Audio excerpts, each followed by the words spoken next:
തലസ്ഥാനത്ത് തിങ്കളാഴ്ച മുതൽ ഇന്ദിരാ ഗ്യാരണ്ടിയിലൂടെ ഫ്രീ ആയിട്ട് യാത്ര ചെയ്യാൻ വേണ്ടി തയ്യാറായിരിക്കുന്ന സ്ത്രീകൾ ഒന്ന് നിന്നേ. ദേ ഇതൊന്ന് ശ്രദ്ധിച്ച് കേട്ടിട്ട് പോണം. KSRTC ബസ്സുകളിലെല്ലാം സൗജന്യമെന്ന് വിചാരിച്ചുകൊണ്ട് ചെന്ന് കയറിക്കൊടുത്ത, പ്രത്യേകിച്ച് തിരുവനന്തപുരത്ത് പണി കിട്ടുവേ. കാര്യം എന്താണെന്നല്ലേ, ദേ നോക്കി. തിങ്കളാഴ്ച തൊട്ടാണ് സർക്കാർ പ്രഖ്യാപിച്ച സൗജന്യ ബസ് യാത്ര. സ്ത്രീകൾക്ക് ഓർഡിനറി ബസ്സിൽ ആദ്യഘട്ടത്തിലുള്ള ഈ സൗജന്യ യാത്ര വരുന്നത്.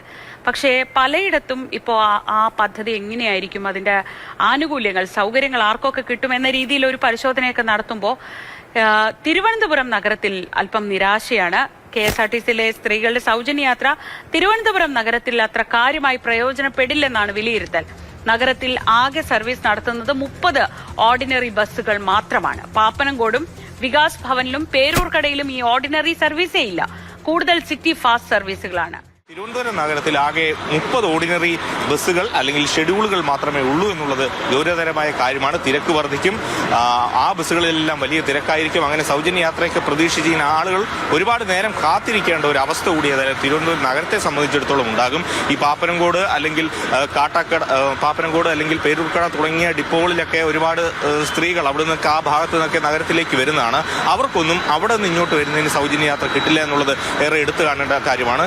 ഒരു ഉദാഹരണം കൂടെ പറയാം. കാട്ടാക്കടയിൽ നിന്ന് ഒരാൾ ഇപ്പോൾ വന്ന് ബേക്കർ ജംഗ്ഷനിലേക്ക് ഇറങ്ങുന്നു. സൗജന്യ യാത്രയിൽ വന്ന് ഇറങ്ങിക്കഴിഞ്ഞാൽ അവിടെ നിന്ന് പിന്നീട് സിറ്റി ഫാസ്റ്റ് ബസ്സുകളായിരിക്കും കൂടുതൽ ഉണ്ടാകുക. മെഡിക്കൽ കോളേജിലേക്കോ മറ്റാവശ്യങ്ങൾക്കോ ഒക്കെ സ്ത്രീകൾക്ക് പോകണമെങ്കിൽ പണം നൽകി പോകേണ്ട ഒരു അവസ്ഥ ഉണ്ടാകും. അങ്ങനെയൊക്കെയുള്ള പ്രതിസന്ധി ഇതുമായി ബന്ധപ്പെട്ട് ഉണ്ടാകുന്നുണ്ട്. അതെല്ലാം ഇനി ഒന്നും കൂടി പരിശോധിച്ച ശേഷമായിരിക്കും ഈ ഒരു താരതമ്യം ചെയ്തതിനു ശേഷമായിരിക്കും ഒരു മാറ്റം ഏതായാലും KSRTCയിൽ ഉണ്ടാവും.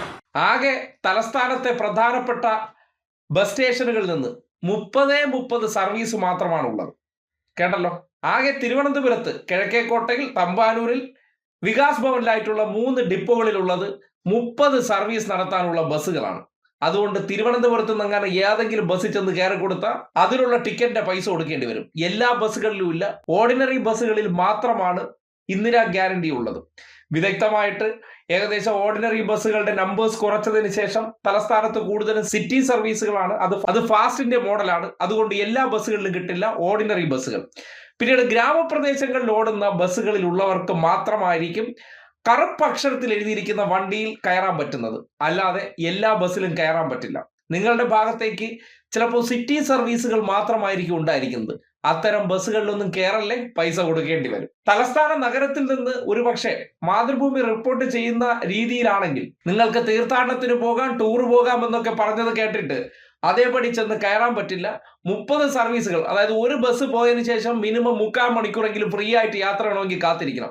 അത്യാവശ്യത്തിന് ഒരിടത്ത് പോകാൻ വേണ്ടി നിങ്ങൾക്ക് ആ ബസ്സിന്റെ സേവനം ചിലപ്പോൾ കിട്ടില്ല. ഇത് ചിലപ്പോൾ റൂറൽ ഏരിയയിൽ മാത്രം വ്യത്യസ്തമായിട്ട് വരും. അവിടങ്ങളിൽ സർവീസ് നടത്തുന്നത് ഈ 1 മണിക്കൂറൊക്കെ ഗ്യാപ്പുകൾക്കിടയിലായതുകൊണ്ട്. അതുകൊണ്ട് ഇന്ദിരാ ഗ്യാരണ്ടി എന്ന സംവിധാനം അത് ബുദ്ധിപരമായിട്ട് ഓർഡിനറി ബസ്സുകളിലേക്ക് ചുരുക്കാൻ കാരണം ഓർഡിനറി ബസ്സുകളുടെ എണ്ണം തുലവും തുച്ഛവുമാണെന്ന് അറിഞ്ഞുകൊണ്ട് വളരെ ചുരുങ്ങിയ ആൾക്കാർക്ക് മാത്രമേ അതിന്റെ സേവനം കിട്ടുള്ളൂ. സ്വാഭാവികമായിട്ട് അത്തരം ബസ്സുകളിൽ തിരക്ക് കൂടാൻ സാധ്യതയുണ്ട്. ആ ബസ്സുകളിൽ യാത്ര ചെയ്യുന്ന പുരുഷന്മാരുടെ അവസ്ഥയാണ് ഗതികേട്. ഫ്രീ യാത്രയും അവർക്ക് തന്നെ റിസർവേഷൻ സീറ്റുകളും, പൈസ കൊടുക്കുകയും വേണം, നിന്ന് പോകേണ്ട അവസ്ഥയും കൂടി. എന്തൊരു വേർതിരിവാണ് നമ്മുടെ നാട്ടിൽ. എന്തായാലും ഓരോരോ ഗ്യാരണ്ടികളിലൂടെ ജനങ്ങളെ എങ്ങനെയൊക്കെയാണ് കുപ്പിയിലിറക്കുന്നതെന്നാണ്. എന്തായാലും സൗജന്യം കിട്ടുന്നവർക്ക് കിട്ടട്ടെ, നല്ല കാര്യം തന്നെയാണ്.